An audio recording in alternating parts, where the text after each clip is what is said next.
El siguiente problema es un problema de rentabilidades. Como podemos ver, nos pide la rentabilidad económica, la rentabilidad financiera y los resultados. Vamos a leerlo y sacar los datos. Una empresa dispone de activos por valor de 600.000 euros. Es decir, que el activo es 600.000 euros. Financiados al 60% mediante recursos propios y el resto, que será el 40%, mediante financiación ajena. Es decir, ¿qué quiere decir? Que el 60% de 600.000 son los recursos propios o el patrimonio neto y el 40% de 600.000 es el pasivo. Vamos a ponerlo. El patrimonio neto es el 60% de 600.000,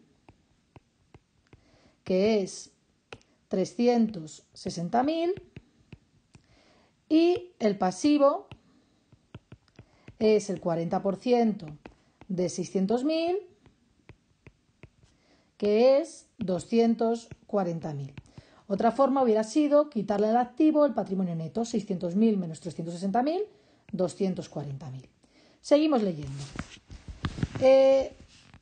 Financiación ajena remunerada a un tipo de interés del 5% anual. Es decir, el tipo de interés es un 5%, como siempre los intereses sobre el pasivo, con lo cual el 5% del pasivo. Sabiendo que la empresa obtiene unos beneficios antes de intereses e impuestos, es decir, el beneficio antes de intereses e impuestos es 90.000 y que el impuesto de sociedades es del 25, calcular la rentabilidad económica, la rentabilidad financiera y comentar los resultados.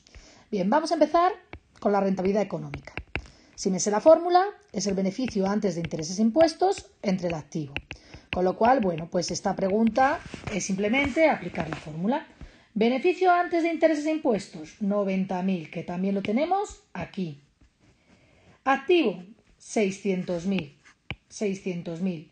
Con lo cual, tenemos que el beneficio antes de intereses e impuestos son 90.000 entre el activo, que son 600.000, por 100, lo que nos da 15%. ¿Qué significa este 15%? Que por cada 100 euros invertidos, la empresa tiene un beneficio operativo de 15 euros. Beneficio operativo de actividades de la empresa o beneficio de explotación. Bien, seguimos con la rentabilidad financiera, el apartado B. La rentabilidad financiera, la fórmula es el beneficio neto entre el patrimonio neto por 100. Aquí conocemos el beneficio neto, conocemos el patrimonio neto, que es el 60% del activo, 360.000. Pero tenemos que calcular el beneficio neto. Bien, pues como siempre, vamos a partir del beneficio antes de intereses e impuestos y vamos a ir para abajo a calcular el beneficio neto. Lo primero, calcular los intereses. Una vez que yo al beneficio antes de intereses e impuestos le quito la I de intereses, me queda el beneficio antes de impuestos. Luego calculamos los impuestos y si al beneficio antes de impuestos le quitamos los impuestos, tenemos el beneficio neto. Pues vamos a calcularlo. Beneficio antes de intereses e impuestos, 90.000. Los intereses. Bueno, pues los intereses nos daba el tipo impositivo, que era del 5%. ¿De quién? Del pasivo. ¿Y cuánto era el pasivo? 240.000. Con lo cual nos queda el 5% de 240.000, que nos da 12.000. ¿Cuánto es el beneficio antes de impuestos? Pues será el beneficio antes de intereses e impuestos menos los intereses, que son 12.000, que nos da 78.000. Y ahora, una vez que yo tengo el beneficio antes de impuestos, calculo el impuesto, que me han dicho que es el 25%. Pues calculamos el 25% del beneficio antes de impuestos de 78.000, que nos da 19.500,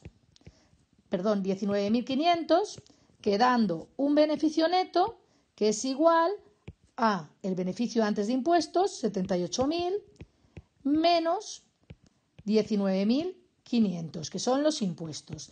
Y esto nos da 38.500 euros. Bien, una vez que tengo el beneficio neto, podemos calcular la rentabilidad financiera, que es el beneficio neto, los 58.500 que acabamos de calcular, entre el patrimonio neto, que es 360.000, por 100. Y nos da 16,25%. Y en el apartado C nos dice que interpretemos los resultados. Bueno, pues podemos decir que la rentabilidad económica o la rentabilidad de las inversiones es un 15%, que significa que por cada 100 euros invertidos en la empresa se obtiene un beneficio de las actividades de la empresa de 15 euros. Y que la rentabilidad del accionista, la rentabilidad o el retorno del accionista es un 16,25%, que significa, o el retorno de los recursos propios, que por cada 100 euros aportados por la empresa o por cada 100 euros de recursos propios se obtiene un beneficio final de 16,25 euros. ¿Por qué es superior el retorno financiero o el retorno de los recursos propios que el retorno de las inversiones? Es superior porque el coste de la financiación, que es el 5%, es inferior a la rentabilidad que nosotros obtenemos, que es de un 15%. ¿De acuerdo? Entonces hay cierto apalancamiento financiero, que quiere decir que la deuda es beneficiosa para la empresa.